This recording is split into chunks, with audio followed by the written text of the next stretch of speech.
اکثر دوست احباب ہمارے پاس آتے ہیں تو ان کو یہی پریشانی ہوتی ہے، بچہ بیمار ہے، بیٹی کا رشتہ نہیں آتا، جاب نہیں مل رہی، قرضہ نہیں اتر رہا، مکان نہیں بنا۔ یہ چیزیں زندگی میں ہوتی ہیں ہر ایک کے ساتھ،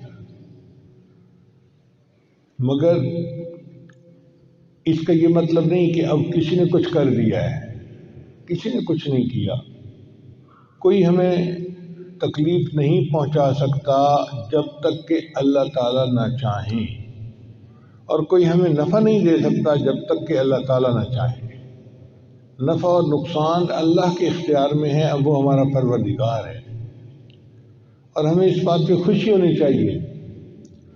حضرت علی نے فرمایا کرتے تھے، اے اللہ، میرے لیے یہی عزت کافی ہے کہ تو میرا پروردگار ہے، میرے لیے یہی عزت کافی ہے کہ تو میرا پروردگار ہے، اور میرے لیے یہی فخر کافی ہے کہ میں تیرا بندہ ہوں۔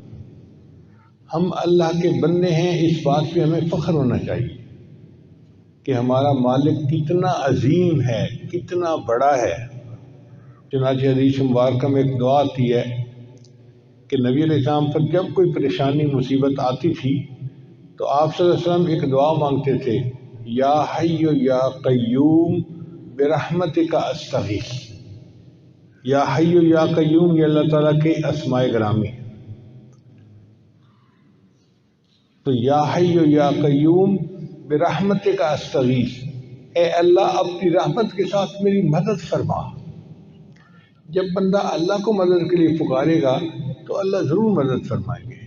اب آپ بتائیں، قیامت کے دن ایسا ممکن ہے کہ کوئی بندہ یہ کہے، یا اللہ میں تو آپ کو مدد کے لیے پکارتا رہا، آپ نے تو مجھے کوئی رسپونڈ ہی نہیں کیا۔